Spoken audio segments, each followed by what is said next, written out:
General, so what do you think about NHG housing costs? Well, when we think about energy housing costs, it's a skyrocket thing. Poor people can't buy a house. Okay. You understand me?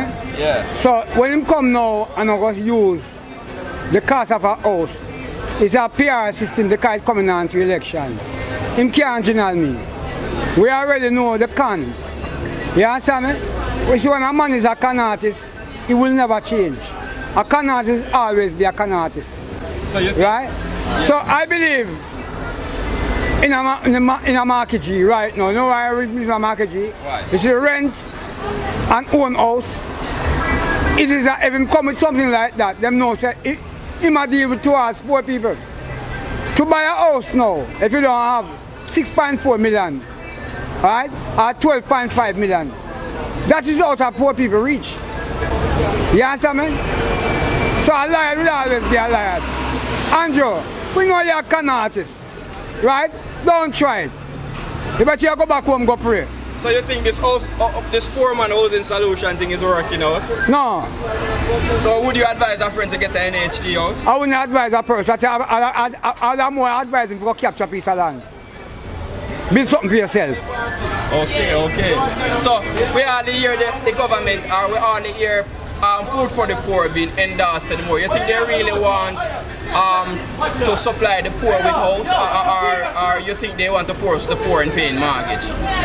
Well, it's a good question you really touch on, right? The food for the poor. You should care about poor people. They don't care about poor people anymore. Because what they want to do now, what I'm trying to do now, you see, it's the poor people end up to reach a hat where they cannot reach. And if you put your hat where you cannot reach, you have to go use stick and took it down. Okay, so sorry again. Do you think that it's a good idea that after you die, this mortgage debt should be handed down to your children? Well, if you buy a house and you have a child, they should be the beneficiary of your home. But this is going to be a mortgage. This is going to be a debt that you left them in to pay for this house. You think it's a good idea? No, it's not a good idea. Okay, so what if you take out a house and from the NHD and you fall on hard times and not able to pay, keep up with the mortgage payment? You think it's fair for them to sell the house to get back the rest of their money? Well, that's why I use the word, say, the rent and sale house would be a better thing. Because when you rent a house, right, it shows you how you can be able to balance yourself and how you cannot balance yourself. Right? If you live into a rent house and you cannot pay rent, then them have action. Right? But if you should be able to get a house to the NHD where you cannot afford the mortgage, you understand me? Maybe the mortgage might be not 12,000, but the mortgage might be 24,000 or 50,000, right? A month. How can you be able to reach it when the salary, what you're getting, you understand me, is not available for you? Because a person would not get $12,000 a month, a week, right? Check that on the level. Can he pay his mortgage? Right? Right now you have the littlest of teenagers in this country right now. Our prostitution doesn't help the home. The honor this government. So Andrew, brush up yourself and come back again. Okay, thanks uncle. Yeah, so afternoon, Virgin. Blessed yeah, Lord. So what do man think about this new bus system that the government actually bringing? Well, it's a good move the government making, but there and then it's like the school children them don't want to take the bus, them want to take a taxi and they want to take the private bus where them hear music, you know, you understand? So it hardly make a sense, you understand what I mean? Because right now, at evening time, if you go to the bus stop and look, you have some children that wait for a special bus, you understand? So I don't know how to work out, you know, you understand what I mean? Give thanks to life, see me, you see? You think those buses will actually helpful for the children though? Of course it will, but enough of them now go and take the bus. So even the ones that do take it, you don't think them are going to destroy the buses with them pen and them mark? And of course, because that's the way them is right now, you know what I mean? And them not take talk, it's what I deal with. Yeah, man. So you think this will have a crippling effect on the public transport operator though, as they say? Of course, of course. it going to affect it a lot. You understand what I say? Yeah, man. You think these buses can withstand the pressure and will hold? You think these buses are durable and strong enough? Yeah, but them going to mash them up. That's what I say. You think it should have been some more modern bus? Definitely. Okay, definitely. Opposition leader Mark Golding were criticizing the buses and saying that they are old bus and all of that. How you look at that? Well, everyone have a say, you know. You understand what I deal with? Everyone have a say. So I know give no blame for that. Okay, so since you think this new bus system is a power move for the government in the upcoming election? Yes, it will help him give him a boost too, of course. Okay, thank you for your honest opinion. Yeah, man, bless. It's organic and is a part of us and should not be included in issues of money and economy, which you see on the other side of the scale. As a government, as a modern government, one of the things that we have to do is find the appropriate balance. And so that's another one of the issues that we have found that we're going to be using to move the cultural and creative industries forward. Because we can't neglect the notion that we're in a situation where we have to be growing our economy. And in growing our economy, we have to diversify our economy. And that simply means, as Andre said, we need to be finding new ways to be able to grow our economy, and the cultural and creative industries is one of those. Why? Because it is our competitive and comparative advantage. And what that means is we are good at it. We do it well. We spread our culture and creative industries to the world, and people know us for it. Whenever we go anywhere in the world, somebody's going to say to us, Bob Marley, or they're going to say to us, Usain Bolt. These are the people who become important as a part of the cultural and creative sector. So we have to find the balance. It is a $3 trillion US dollar industry. At the moment, based on some of the calculations that have been done, it's up to about over 9% of GDP, anywhere between 5 and 9. But the problem is we don't know, because the work has not been done in the last 10 years to determine what the real value of culture and creative industries is. So that's another thing that we have to do, that has to become another priority as we seek to find the balance. The other thing is, we have to define what culture and creative industries are. 20 sectors, ladies and gentlemen. 20 subsectors of the cultural economy. Media, music, audiovisual, and each one of these subsectors has over 3 industries, which means we have at least 60 industries from the culture and creative industries. Now, if we look at 60 industries, building out 60 industries, we see an immediate path to growth. When we put together the elements of the emerging industries, we see that we are well over 20% of GDP. We have to formalize these figures. We have to ensure that the numbers are clear, but very little work has been done to put these figures together in the last 10 years. Why? There's been no policy. There's been no plan. There's been no strategy. There's been no structure. And this is why, as the party leader said in his presentation to Parliament, that cultural and creative industries, they continue to grow, but in spite of government intervention, because very little is done to coalesce the culture and creative industries. So there are a number of things that we have to do.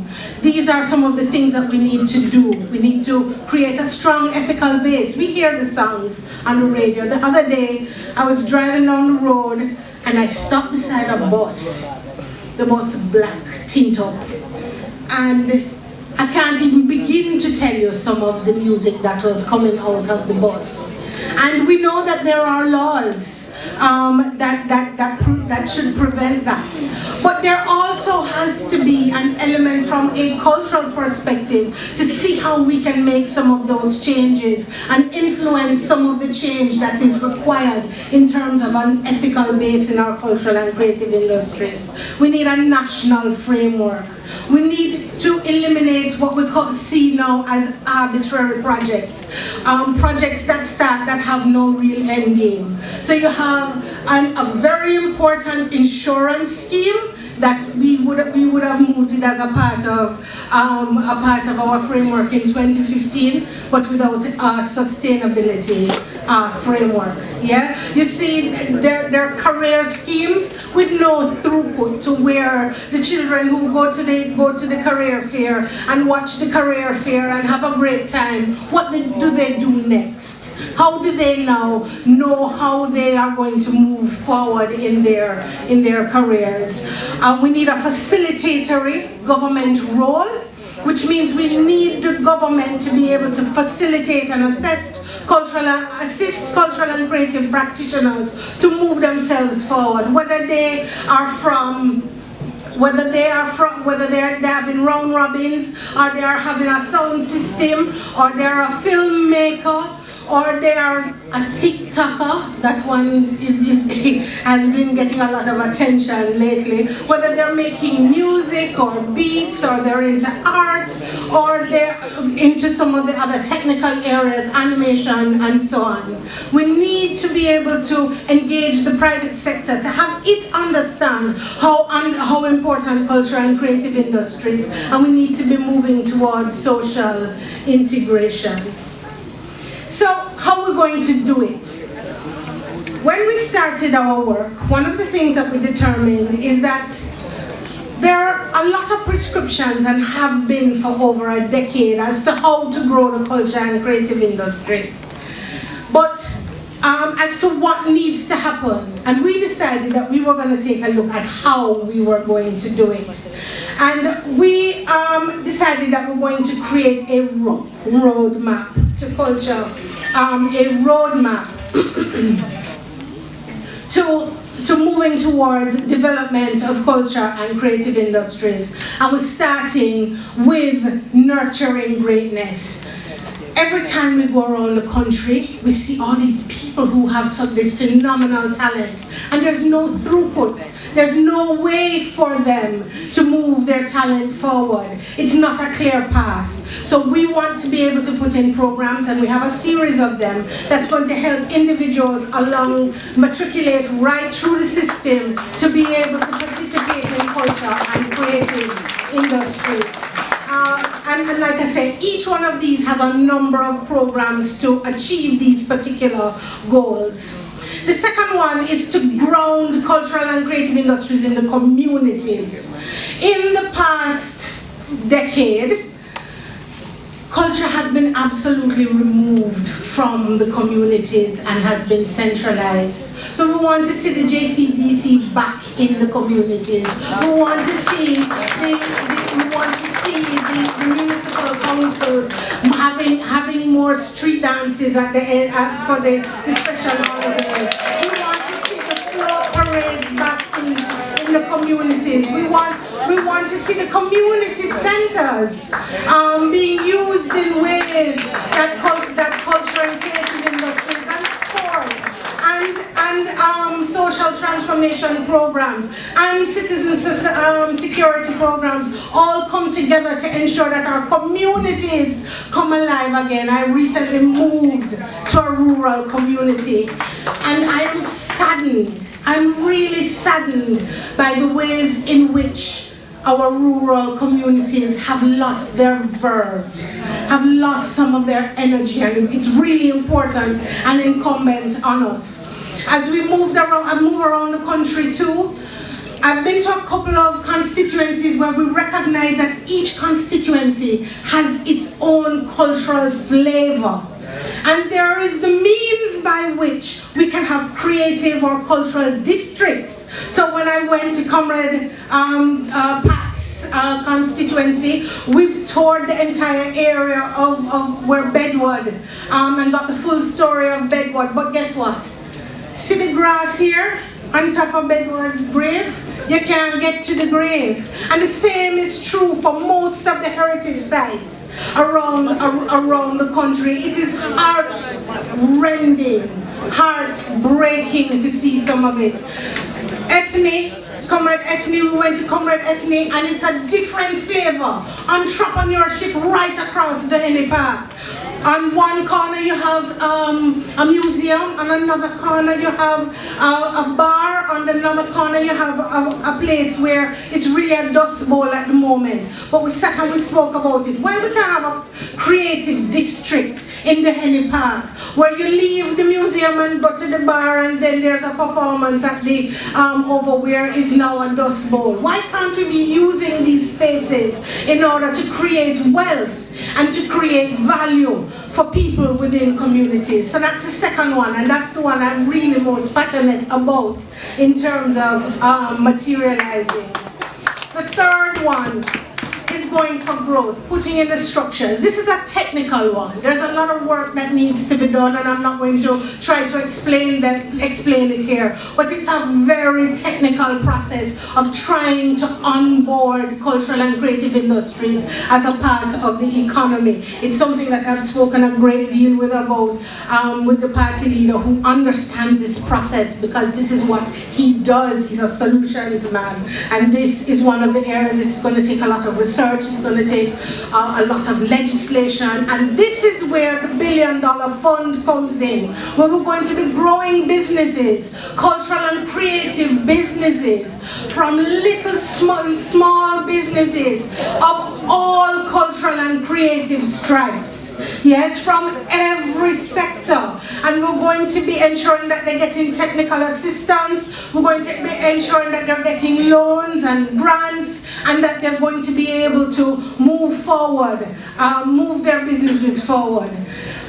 The fourth node is governance. Now, that's actually one of the biggest problems we have in cultural and creative industries. It's not the sexiest, but it is the most critical, because we have a problem with transparency, a big problem with transparency.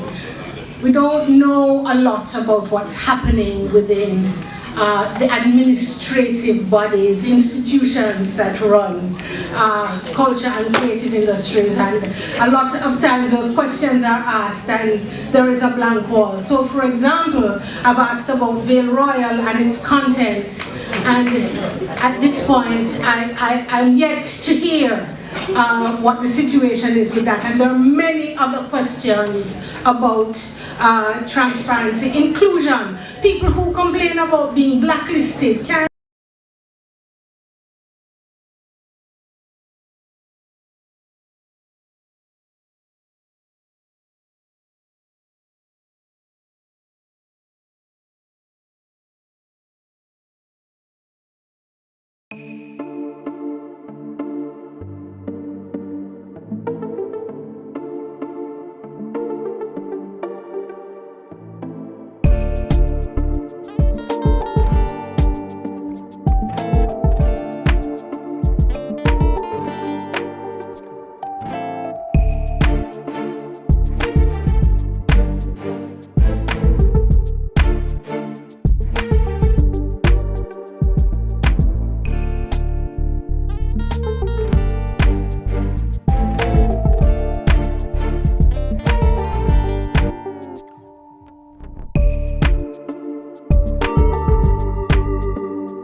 Hot water channel, straight to the max.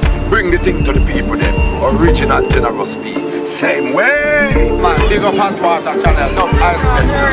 Yeah man, big up yourself.